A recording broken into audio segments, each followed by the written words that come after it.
So this is the third time I've made an encaustic book like this, and it's one of my favorite projects to do.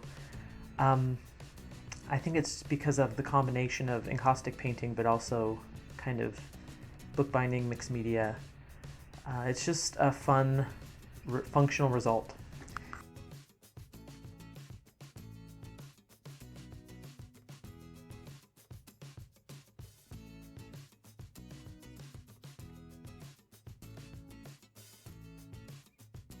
Just a real quick overview. These are thin wood sheets that I got at Michael's in a package of 6. And I bought them with the intention of using them as covers. And I'm using a 1/16 drill bit to drill the holes. I just measured them by hand.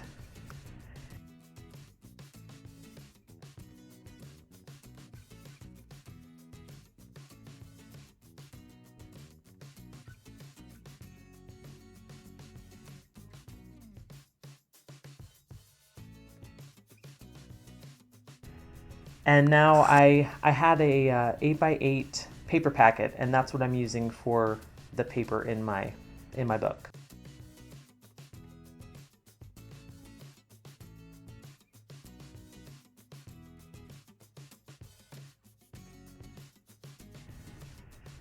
First I have to cut the sheets down to the right size.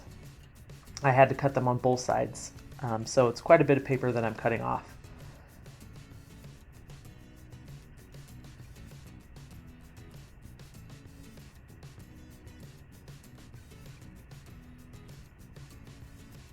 Once the sheets are cut, I've folded them in half, and now I'm creating the signatures. Now this is kind of thicker paper, so I'm using just 3 pieces of folded paper together to create my signatures. A signature is just a collection of the paper into little groups, and each group of paper is called a signature. So I've got about eight or so signatures for this book. And right now I'm creating my template because I need the holes to be in the exact same place in the paper as they are on the covers. So I use my cover to create the template, and I use my needle to poke the holes, and then I use this template to put the holes in all of the signatures.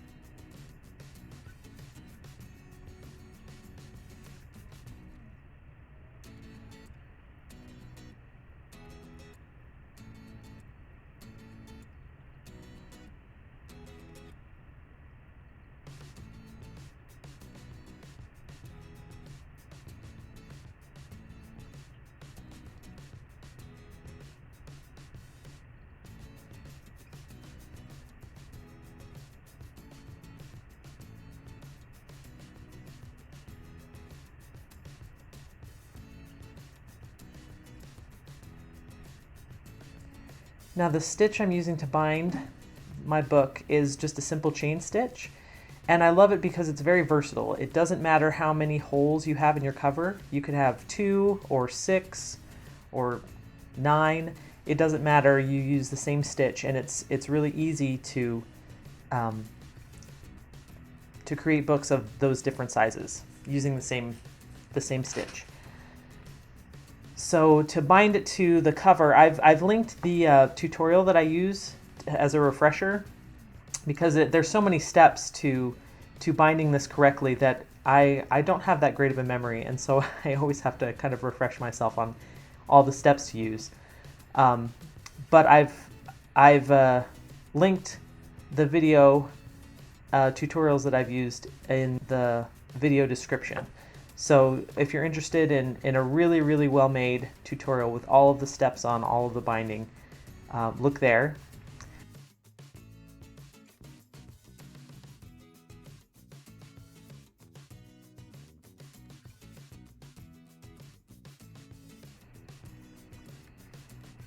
The hardest part about making a book like this is getting the tension right. I tend to try to pull the thread very tightly.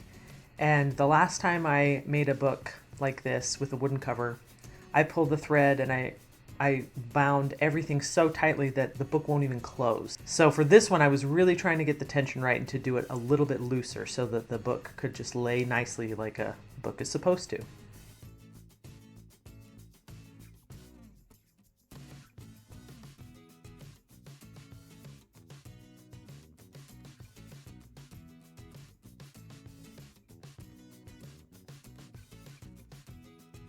I'm using a curved needle because going through that wood with a straight needle is so much harder than with a curved needle. It makes it much easier to get through all the holes.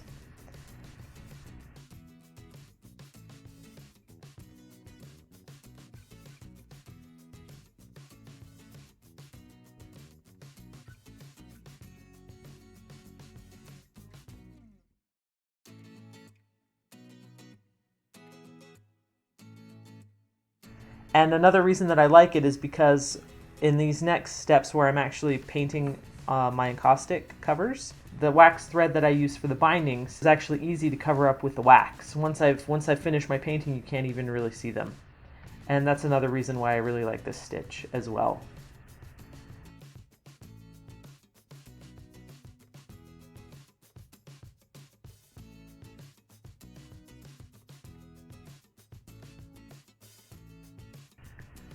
Right now I'm just covering up the sides because I know I'm going to drip wax and I don't want it to get on my pages or onto the edges of my covers.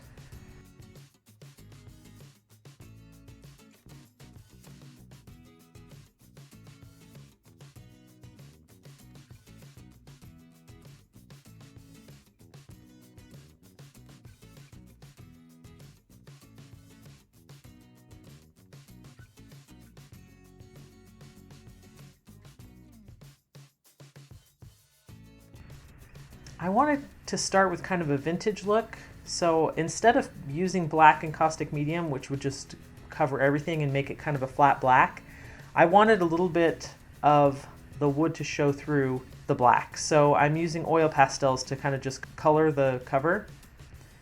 And when I paint with clear wax over it, you get a little bit of that kind of vintage look because you get a little bit of the wood that shines through the black.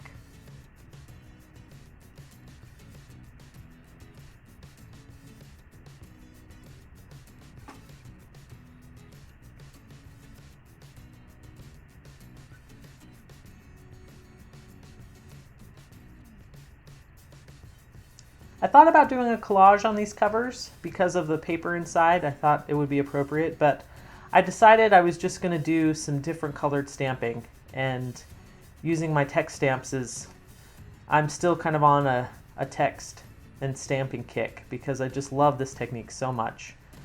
So I'm doing it in different directions, and this was actually a mistake that I made. I set the stamp on the cover with some white ink on it and I smeared it. And India ink is actually hard to get off the cover. I tried to wipe it off and it just was not coming off. So I added some extra stampage into that area to kind of cover my smears. Worked out pretty well.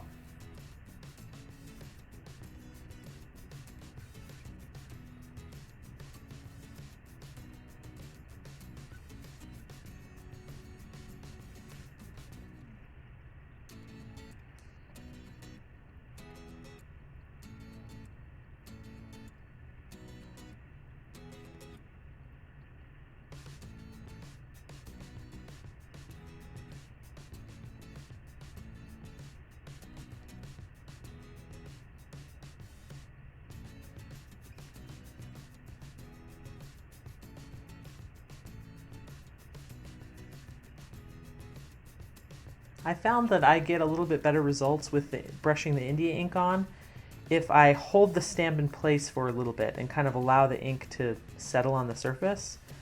Sometimes when I add India ink to my stamp, it just kind of balls up and it just creates these little drops of ink that doesn't bear any resemblance to the actual stamp.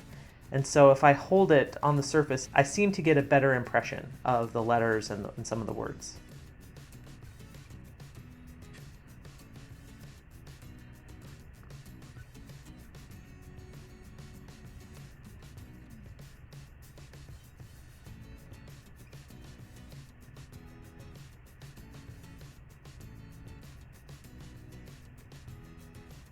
Now with this top layer, I'm not just trying to stamp on the surface, I'm also trying to add some impressions of the stamp into the wax. So I'm pushing a little bit harder in some places. And then as a final step, once the wax is cool and once the ink has completely dried on that top layer, I'm adding a little bit of shellac, because for a book, you handle a book a lot, right? Your fingers are constantly touching the covers as you open it and as you flip through. And wax shows a lot of fingerprints, and wax paintings are not really meant to be touched. So I add a little bit of shellac on the surface to kind of give it kind of a seal so that you don't leave your fingerprints behind.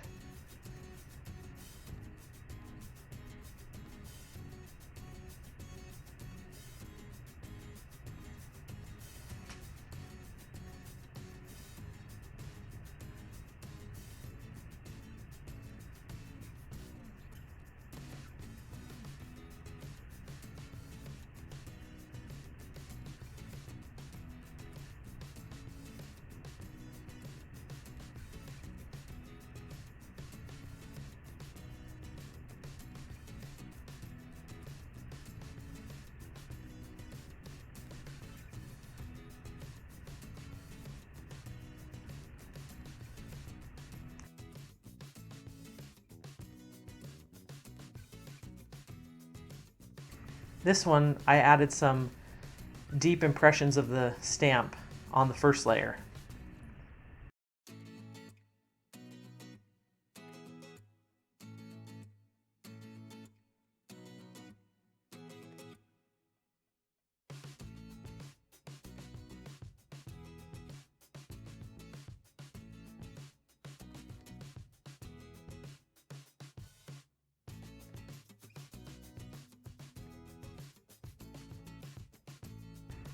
Takes a little bit more wax to kind of get those layers right when you're going over impressions like that. But you can see where they still remain even after 2 layers of wax.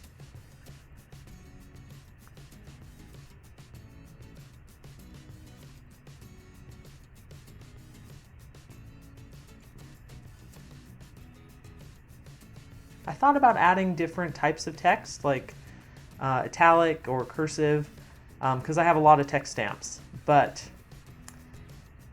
I'm still just in love with this typeset stamp, and I decided to just stick with different colors instead of different fonts.